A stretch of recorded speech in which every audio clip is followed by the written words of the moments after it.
დილამშვიდობისა. ეს საქართველოს პირველი არხია, თქვენ უყურებთ გადაცემას პირადი ექიმი მარი მალაზონია ჟესტურ ენაზე თარგმანით. გილოცავთ აღდგომის ბრწყინვალე დღესასწაულს, ყველას ჯანმრთელობას და დღეგრძელობას გისურვებთ.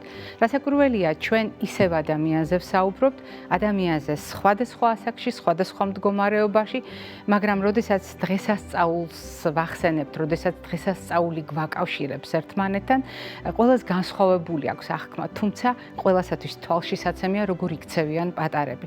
პატარებს განსაკუთრებით უხარიათ დღესასწაულის მობრძანება, კიდევ უფრო უხარიათ ხალხმრავლობა და განსაკუთრებით უხარიათ ხოლმე სარიტუალო პროდუქტებთან ურთიერთობა. ალბათ ბევრმა თქვენგანმა ეს საკუთარ მაგალითზე, საკუთარ ოჯახში გამოსცადა ამ დღეებში. მაგრამ როდესაც ბავშვები მხიარულობენ, ძალიან ხშირად ჩვენ სიყვარულით ვამბობთ ხოლმე ბავშვები ცელქობენ.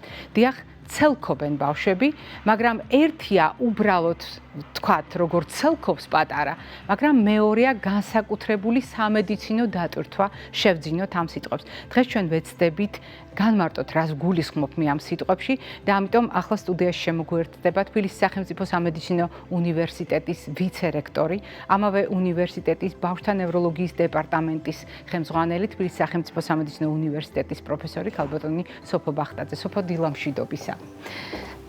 გილოცავ დღესასწაულს და მიხარია, რომ დღეს, როდესაც ჩვენ ვსაუბრობთ ძალიან მნიშვნელოვან მოვლენაზე, რასაკვირველია, ერთია მოვლენა, რომელიც თქვათ, სადღესასწაულო ატმოსფეროს ქმნის ჩვენ საზოგადოებაში და მეორეა მოვლენა, რომელიც სამედიცინო საზოგადოებას აკავშირებს მსოფლიოს ყველა ქვეყანაში. დღეს იხსნება ყველა ბავშვის ჯანმრთელობის კვირეული. და ძალიან სასიამოვნოა, რომ დღევანდელ თარიღს ემთხვევა და ემთხვევა თქვენ სტუმრობას. რატომ? იმიტომ, რომ ჩვენ აღარც კი მახსოვს რამდენწლიანი ურთიერთობა და მეგობრობა გვაქვს და პრაქტიკულად ყველა თემაზე, რაც ბავშვის განვითარებას, ბავშვის ნერვულ სისტემას, მის ჯანმრთელობას ეხება, ჩვენ გვისაუბრია სხვადასხვა წელს, სხვადასხვა გარემოში, თუმცა რატომ არის მნიშვნელოვანი დაუბრუნდეთ თემას, რომელიც პირველად არ იქნება თქვენ მიერ ნახსენები, ცელქი ბავშვი, რომელიც ითარგმნება კონკრეტულად ჩვენთვის, ექიმებისათვის გარკვეული ტერმინებით და რატომ არის ასეთი აჟიტირებული, ემოციებით სავსე ან ზოგადად სტრესული გარემო ამ ბავშვებისათვის აყურადღება. დილამშვიდობის, გილოცავთ აღდგომის ბრწყინვალე დღესასწაულს, თქვენ სწორად აღნიშნეთ, ქალბატონო მარი, რომ აღდგომის დღეებში განსაკუთრებით და ზოგადად დასვენების დღეებში განსაკუთრებით აქტუალურად დგება დღის წესრიგში ცელქი ბავშვის საკითხი. უპირველეს ყოვლისა მინდა აღვნიშნო, რომ ცელქი ბავშვის მცნება ცხადია ეს პოპულარულ ენაზე გახლავთ ეს განმარტება საკმაოდ ისეთი ფართო დიაპაზონს მოიცავს და ძალიან მნიშვნელოვანია რა პრიზმიდან, რა ჭრილიდან შევხედავთ ცელქი ბავშვის დეფინიციას. ჩვენ უნდა ვისაუბროთ ყურადღების დეფიციტის და ჰიპერაქტიობის სინდრომზე, რომელიც სამედიცინო მდგომარეობა გახლავთ და რომელზეც ჩვენ თქვენ სწორად აღნიშნეთ, ბევრჯერ გვისაუბრია თქვენთან სტუმრობის დროს. ეს საკმაოდ გავრცელებული მდგომარეობა გახლავთ, რომელიც სკოლის ასაკის ბავშვების დაახლოებით 6-დან 19%-ს აღენიშნება. თუმცა აქვე მინდა აღვნიშნო, ის დაავადება არ არის, ის არის მდგომარეობა, ყურადღების დეფიციტის და ჰიპერაქტიობის სინდრომი, რომელიც საკუთარ თავში მოიცავს ერთის მხრივ უყურადღებობას, როგორც განმარტებიდან გამომდინარეა, ხოლო მეორეს მხრივ ჰიპერაქტივობას, ანუ ეგრეთ წოდებულ სიცელქეს. აქვე მინდა ხაზგასმით აღვნიშნო, რომ მისი ყველაზე გავრცელებული ფორმა გახლავთ კომბინირებული ფორმა, ანუ როდესაც თანაბრად ვლინდება როგორც უყურადღებობა, ასევე ჰიპერაქტიობა და ეს ამ სინდრომის მქონე ბავშვთა დაახლოებით 70-75%-ს აღენიშნება. ანუ რა მინდა ვთქვა, რომ მაყურებლისთვის გასაგები რომ იყოს. ცელქი ბავშვების ძალიან დიდ უმრავლესობა, 70-75%-ს ამავე დროს აღენიშნება უყურადღებობა.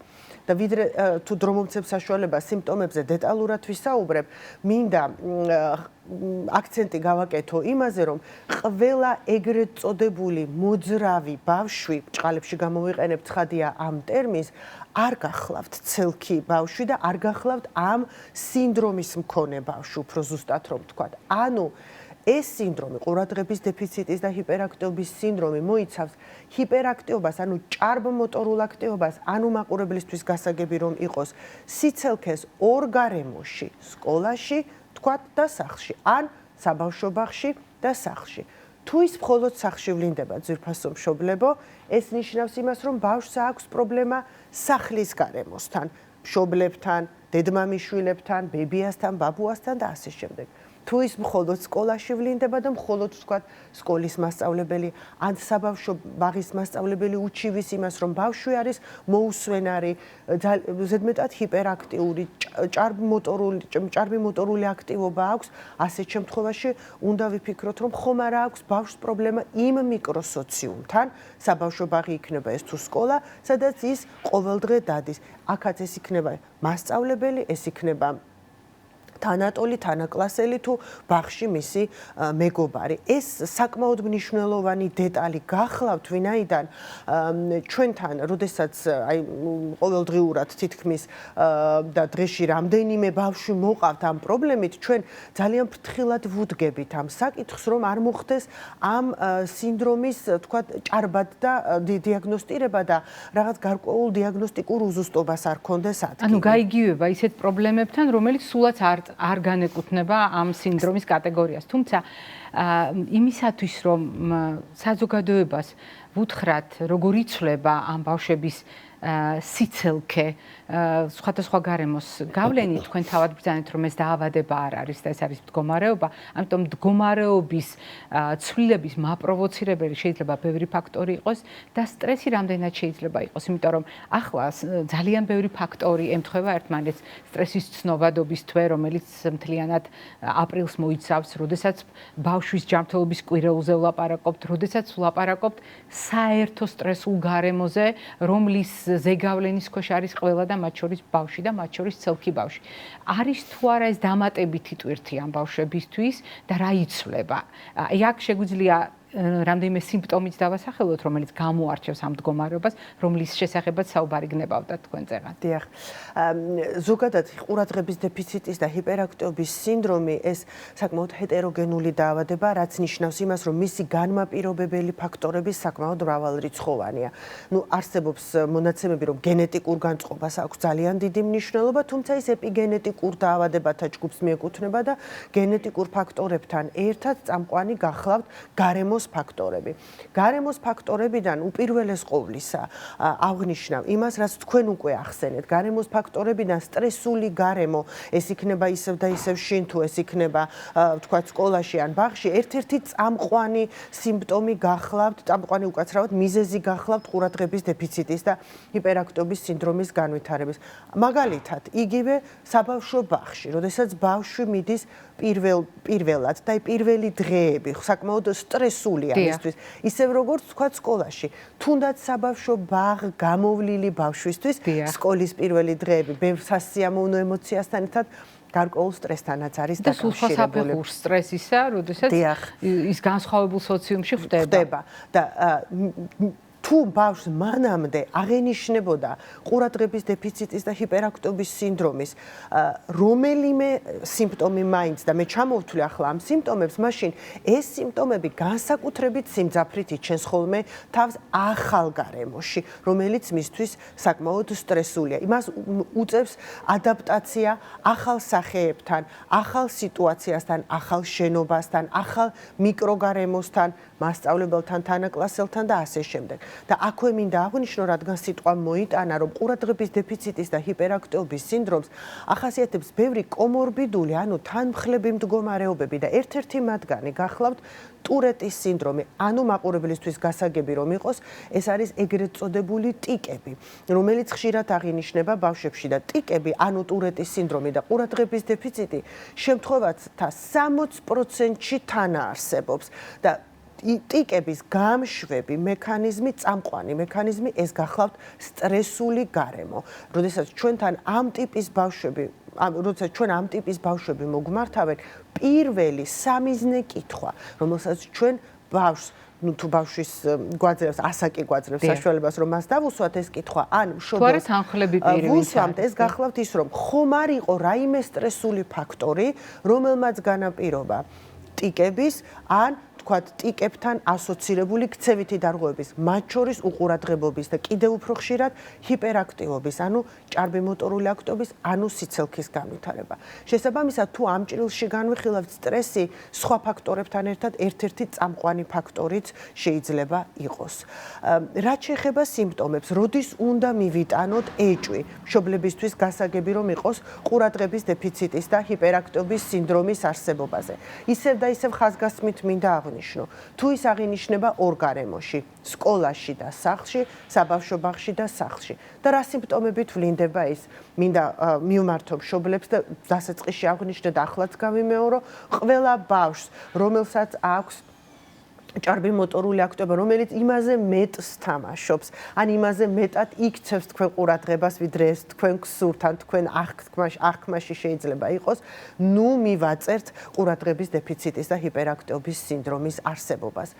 როგორ ვლინდება ის? ის ვლინდება უყურადღებობით, ანუ ასეთი ბავშვები მეოცნებეები არიან, აი თითქოს გაფანტულები, გაკვეთილის მსვლელობის დროს თითქოს არიან გარკვეულწილად პარალელურ სამყაროში და ასეთ შემთხვევაში ხშირად მასწავლებელი საყვედურობს არა მარტო ბავშვს, არამედ მშობელსაც, რომ ბავშვი არის უყურადღებო, არის სადღაც სხვაგან ფიქრებში და სამწუხაროდ ჯერ კიდევ ბევრ სკოლაში მასწავლებელთა ცოდნა ამ საკითხის შესახებ არ არის ისეთი, როგორიც უნდა იყოს და ასეთ შემთხვევაში მასწავლებელი ცოტა ზედმეტ წუხილს გამოთქვამს ამ საკითხის გამო. ძალიან ადვილად გადაერთვება სხვადასხვა ხელისშემშლელ ფაქტორებზე გაკვეთილის მსვლელობის დროს. რომელიც შეიძლება მეორე ან მეათეხარისხოვანია. იყოს ცხადია გაკვეთილის მსვლელობის დროს, თქვათ ხმაური, მანქანის სიგნალის ხმა გარედან, ან რაღაცა გარკვეული ბგერები, ან განათება ადვილად იწოს თუ სხვა ბავშვი არ აქცევს ამ გარემო ფაქტორებს, ხელისშემშლელ ფაქტორებს ყურადღებას, ყურადღების დეფიციტის და ჰიპერაქტივობის სინდრომის მქონე ბავშვი ადვილად გადაერთვება ასეთი ფაქტორების არსებობის დროს. არის საკმაოდ მოუსვენარი. თითქოს და ასეთი შეგრძნება აქვს როგორც მშობელს, ასევე მასწავლებელს, რომ თითქოს მოტორზეა შეერთებული და ჩართული და სულ მზად არის, რომ წამოხტეს სკამიდან და ირბინოს. ხშირად ეს სირბილი სტერეოტიპულია, დარბის ერთი და იგივე წრეზე, ერთი და იგივე ადგილას უჭირს გაკვეთილზე კონცენტრირება და ერთი სული აქვს წამოდგეს და გაიქცეს სადმე და მოწყდეს საგაკვეთილო პროცესს. ბევრი სიმპტომია ასეთი. ეს მდგომარეობები მოითხოვს. მე ხომ არ გაგაწყვეტინეთ ჩამონათვალი, ძალიან მნიშვნელოვანია მოვასწროთ და უთხრათ მშობლებს ეს არ არის დაავადება. თქვენ ხაზი გაუსვით რამდენჯერმე და მე სიამოვნებით გავაკეთებ იმასვე. თუმცა არის მდგომარეობა, რომელიც საყურადღებოა და თქვენ რამდენიმე სხვა შესაძლო მდგომარეობისგან უკვე გამიჯნეთ ეს ფაქტორი. ითხოვს თუ არა ჩარებას, ითხოვს თუ არა მკურნალობას, ითხოვს თუ არა მდგომარეობა ზედამხედველობას, იმისათვის რომ მშობლები უფრო ფხიზლად იყვნენ. ცხადია, ითხოვს მართალია ის მდგომარეობაა, მაგრამ ის არ არის ნორმული მდგომარეობა და გარკვეულწილად არის მოსაზღვრე მდგომარეობა დაავადებასა და ნორმულ მდგომარეობას შორის. ცხადია, ითხოვს მას ჭირდება დიაგნოსტირება. ამისთვის არსებობს სპეციალური დიაგნოსტიკური კითხვარი, რომელიც მოიცავს დეტალურ კითხვებს, როგორც მშობლის მისამართით, ასევე მასწავლებლის მისამართით და თუ ამ კითხვარით დადასტურდა, რომ ეს ნამდვილად წარმოადგენს ყურადღების დეფიციტის და ჰიპერაქტივობის სინდრომს, მას აუცილებლად სჭირდება მკურნალობა. მკურნალობა ზუსტად ასეთ ტერმინს მაინც და მაინც ვერ გამოვიყენებ, ჩარევა, ინტერვენცია, ანუ მართვა. რას გულისხმობს ეს? უპირველეს ყოვლისა, აი ამ მართვის და ჩარევის პროცესში წამყვან როლს ასრულებს ფსიქოლოგი. უფრო ზუსტად ნეიროფსიქოლოგი, რომელმაც იცის თუ რა ხრიკები და რა მეთოდები უნდა გამოიყენოს, როგორც ბავშვთან კომუნიკაციის დროს, ასევე მშობელთან კომუნიკაციის დროს და რა მითითებები და მინიშნებები უნდა მისცეს მასწავლებელს ასეთ ბავშვებთან ურთიერთობის. მაგალითად ის, რომ ბავშვი ასეთ შემთხვევაში მასწავლებელს უნდა ყავდეს ფიზიკურად მასთან ახლოს, უნდა ქონდეს მუდმივად თვალით თვალთან კონტაქტი, ხშირად არ უნდა მისცეს შენიშვნა მით უმეტეს თანაკლასელების თვალწინ. უნდა მისცეს, მაგრამ ეს ცოტა უფრო პრივატულ გარემოში უნდა მოხდეს. ხშირად უნდა წაახალისოს, ამას ქვია დადებითი გამტკიცება, სიტყვიერი ვერბალური ჯილდოს სახით და ასე შემდეგ. არსებობს სპეციალური მითითებები, რომელსაც ფსიქოლოგები მასწავლებლებისთვის და მშობლებისთვის იყენებენ. თუმცა ჩვენი ექიმების, ბავშვთა ნევროლოგების დახმარებაც უმეტეს შემთხვევაში სჭირდებათ ასეთ ბავშვებს. არსებობს სპეციალური ჯგუფი მედიკამენტებისა, რომელსაც ხადია მე აქ არ დავასახელებ ახლა ბევრი მიზეზის გამო, რომელსაც ჩვენ იმ შემთხვევაში თუ ფსიქოლოგი როგორც გითხარით, პირველ და ერთ-ერთ მნიშვნელოვან რგოლს წარმოადგენს ნეიროფსიქოლოგი. თუ ნეიროფსიქოლოგი თავისი ამ მეთოდებით ვერ უმკლავდება ყურადღების დეფიციტის და ჰიპერაქტიობის სინდრომის მართვას, მაშინ ასეთ შემთხვევაში ვერთვებით ჩვენ და ამ მედიკამენტური თერაპიით ვახდენთ მის კორექციას და მინდა აღვნიშნო, რომ ხშირად კომბინაციაში ფსიქოლოგთან ერთად მედიკამენტური თერაპია საკმაოდ ეფექტიანია ამ მდგომარეობის მართვის დროს და საკმაოდ კარგ შედეგს ვიღებთ როგორც მშობლის კუთხიდან, ასევე ჩვენც ექიმებიც საკმაოდ ამაყები ვართ ხშირად ამ კომბინირებული შედეგით. დიახ. ძალიან დიდი მადლობა სოფო, რომ დღეს ჩვენთან ერთად იყავით, ისაუბრეთ ამ თემაზე. რეალურად გაახსენეთ ოჯახებს თემა, რომელიც ყველასათვის ნაცნობია და რაც თავარია თვალშისაცემია, შეუძლებელია, რომ ბავშვის ცელქობა თვალში არ მოხვდეს, მაგრამ კიდევ უფრო მნიშვნელოვანია, რომ დღეს თქვენ გახსენით ჩვენს გადაცემაში კვირეული, რომელიც ყველა ბავშვის ჯანმრთელობას ერთნაირად ეხება, მიუხედავად იმისა, ეს არის ფიზიკური ჯანმრთელობა, ეს არის მენტალური კეთილდღეობა თუ სოციალური კეთილდღეობა ბავშვისა. მაყურებელს შევახსენებ, დღევანდელი ჩვენი გადაცემის სტუმარი გახდათ თბილისის სახელმწიფო სამედიცინო უნივერსიტეტის ვიცე-რექტორი, ამავე უნივერსიტეტის ბავშვთა ნევროლოგიის დეპარტამენტის ხელმძღვანელი, ამავე უნივერსიტეტის პროფესორი, ნევროლოგი ქალბატონი სოფო ბახტაძე. მე ჯერ არ გემშვიდობებით, წინ კვებითი შუქნიშანი გველოდება.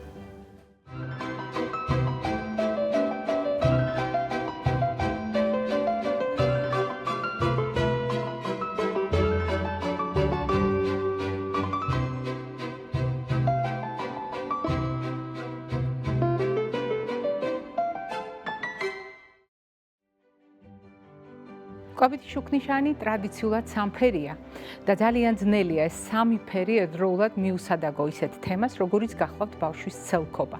ან კი საჭიროა მიუსადაგოთ, აღმოჩნდა რომ მნიშვნელოვანია. ზოგიერთ შემთხვევაში გადამწყვეტიც კი. რატომ? იმიტომ რომ მრავალი წლის მანძილზე ჩვენ ამ თემაზე, როდესაც ვსაუბრობთ, სხვადასხვა კვლევასაც ვიშველიებთ, გახსოვთ ცნობილი კვლევა ლანცეტიდან, როდესაც კონკრეტული პროდუქტების, კონკრეტული დანამატების გამოყენება ბავშვებში პირდაპირ დაუკავშირდა ამ სინდრომს. მაგრამ დღეს მე ამაზე არ გესაუბრებით, არც იმაზე გესაუბრებით, არსებობს თუ არა ერთი უნივერსალური კვებითი მოდელი, რადგან ასეთი რამ არ არსებობს. სამაგიეროდ არსებობს უამრავი კვლევა, რომელიც ადასტურებს, რომ ბავშვების წახალისება ადვილად შეთისებადი ნახშირწყლებით, ეგრეთ წოდებული შაქრებით, ტკბილეულით, მუდმივი განებივრება, რასაკვირველია, ჩვენთვის ძალიან მნიშვნელოვანია, იმიტომ რომ თითქოს ამ ფორმით გამოვხატავთ მათ მიმართ სიყვარულს, მაგრამ ფაქტობრივად ეს შეიძლება იყოს სწორედ ამ სინდრომის წახალისება, ისევე როგორც ადვილად შეთვისებადი, ნებისმიერი პროცესირებული, ანუ უკიდურესად გადამუშავებული პროდუქტების გამოყენება, რაფინირებული, ანუ ტექნოლოგიურად გაწმენდილი პროდუქტების გამოყენება და რაც ძალიან მნიშვნელოვანია, ეგრეთ წოდებული არასასარგებლო ცხიმების გამოყენება. ყველა ამ პროდუქტის ბრალეულობა ბავშვების ცელქობასთან დაკავშირებით უკვე დადგენილია და ეს მე ვფიქრობ ოჯახებშიც კარგად არის ცნობილი. მაგრამ არის ერთი განსაკუთრებული კვების მოდელი, რომელსაც ქვია შეზღუდული კვება. რა შემთხვევაში შეიძლება იყოს გამოყენებული შეზღუდული კვება, ჩვენ არაერთი ასეთი ისტორია გვახსოვს. ეს შეიძლება იყოს კონკრეტული სამედიცინო დიაგნოზი, ეს შეიძლება იყოს კონკრეტული მდგომარეობა, ეს შეიძლება იყოს სეზონი, ადამიანის ასაკი და ასე შემდეგ. მაგრამ როდესაც ცელქობას უკავშირებთ შეზღუდულ კვებას, ამას უძღვის წინ ძალიან ხშირად ესა თუ ის ინფორმაცია, რომელიც მაქსიმალურად სწრაფად ვრცელდება სოციალური ქსელებით, ან ინფორმაცია, რომელიც ბოლომდე არ არის დადასტურებული. აქ გადამწყვეტი არის სწორედ ჩვენი პასუხისმგებლობა ბავშვების წინაშე და პასუხისმგებლობა კვებით არჩევანთან დაკავშირებით, რომელსაც ხშირ შემთხვევაში ბავშვისთვის აკეთებს უფროსი. და სწორედ ამ შეზღუდვაზე, როდესაც საუბრობთ, გადაწყვეტილება ეფუძნება ინფორმაციას, რომ მაგალითად გლუტენის შემცველი პროდუქტები არის ცელქობის ხელშემწყობი, ანუ ყურადღების დეფიციტის და ჰიპერაქტივობის ხელშემწყობი. და რა ხდება ასეთ დროს? აუცილებლად მშობელი იწყებს პროდუქტებში გლუტენს შემცველი საკვების შეზღუდვას. მაგალითად, ლაქტოზის შეზღუდვა, ფრუქტოზის შეზღუდვა, უამრავი ეგრეთ წოდებული ელიმინაციური, ანუ შემზღუდავი კვების მოდელები გავრცელდა სწორედ იმ მშობლებისათვის, რომლებმაც გადაწყვიტეს, რომ ცელქობა საკვები დაუპირისპიროთ. არის ასეთი მტკიცებულებები, გვაქვს ასეთი ასოციაციური კავშირები, ზოგჯერ მიზეშედეგობრივი. მიზეშედეგობრივი არ გვაქვს, მაგრამ გვაქვს ასოციაციური კავშირები და დიახ არსებობს გარკვეული მტკიცებულებებიც, მაგრამ რისკი რაში მდგომარეობს? რისკი მდგომარეობს თვითნებურ არჩევანში. ძალიან ხშირად, სწორედ მიღებული ინფორმაციის საფუძველზე მშობელი ექიმის რეკომენდაციის გარეშე ან დაუსაბუთებლად, ანუ კონკრეტული კვლევების გარეშე, კონკრეტული მტკიცებულებების გარეშე იწყებს თვითნებურად კვებაში შეზღუდვას და ნებისმიერი შეზღუდვა ნიშნავს იმას, რომ ბავშვს შეიძლება დააკლდეს საკვები ნივთიერებები. არა, მე არ ვამტკიცებ, რომ დააკლდება. შეიძლება დააკლდეს და ყველაფერი, რაც შესაძლო რისკად შეიძლება მოვნათოთ ბავშვის ჯანმრთელობისათვის, არის უკიდურესად საყურადღებო, იმიტომ რომ ბავშვი ინტენსიურად მზარდი ორგანიზმია და მას ყველა ჯგუფის საკვები ნივთიერება ჭირდება, ისევე როგორც ყველა ტიპის ნუტრიენტი და ასეთ შემთხვევაში ჩვენ ნებისმიერი შეზღუდვა კარგად უნდა დავასაბუთოთ და მშობლებმა ძალიან კარგად დავწონოთ, ჭირდება თუ არა ჩვენს შვილს შეზღუდვა კვებაში იმისათვის, რომ ნაკლებად იცელქოს. მოკლედ ეს იყო დღევანდელი ჩემი რეკომენდაცია და ტრადიციულად ჯანმრთელობას და დღეგრძელობას გისურვებთ.